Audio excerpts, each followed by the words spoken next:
Now, Washington Mornings on the Mall. 105.9 FM. And AM 630. WMAL.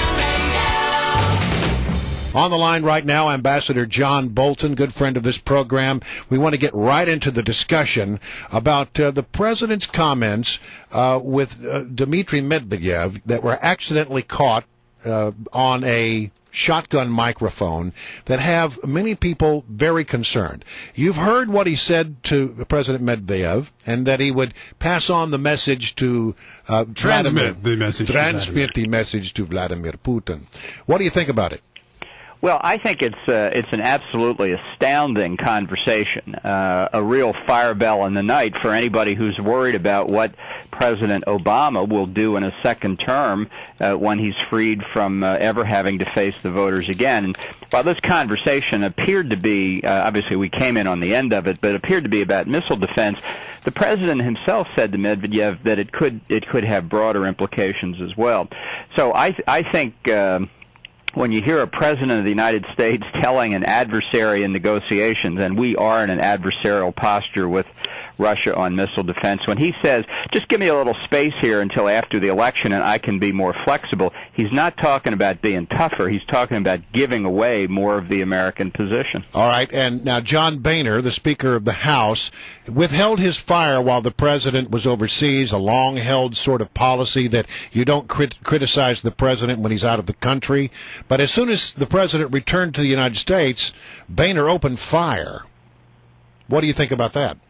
Well, I respect the Speaker's graciousness, really, in not wanting to go after the president when he's overseas. That was a great tradition 50 or 100 years ago when we didn't have instantaneous communication. I think the fact is, unfortunately, unless you react quickly to something like that, it tends to get lost in the press of other events.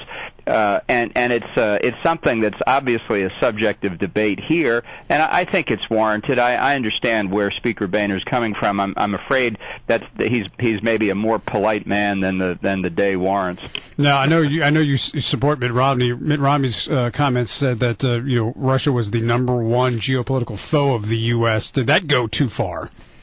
No, I don't think so. I think my guess is what he was trying to say is look at the big strategic picture here internationally, where you've got a country that still has thousands and thousands of nuclear warheads, that has used the rise in the global price of oil to upgrade and expand its conventional weapons forces and its ballistic missile capability and its arsenal of nuclear weapons, and is behaving in an increasingly aggressive fashion in what the Russians call the near or broad, the space of the former Soviet Union, and using that oil and gas revenue to pressure the Europeans.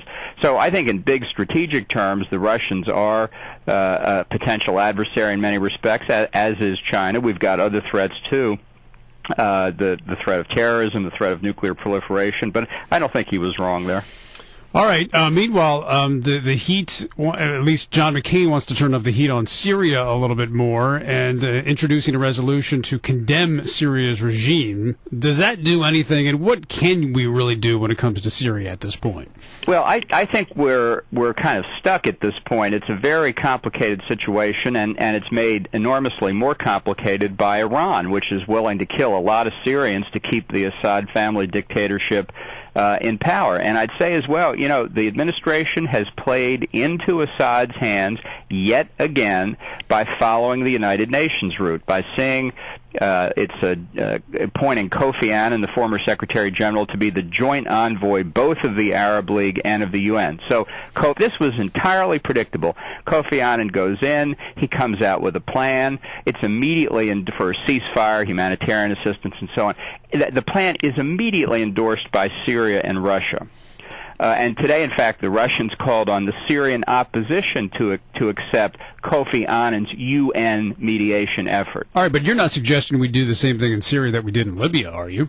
No, that's my point. In other words, now, what is the administration going to do? Say, well, we told Kofi Annan to go off there and negotiate, and now we're not going to support him? No chance. This is the UN at work.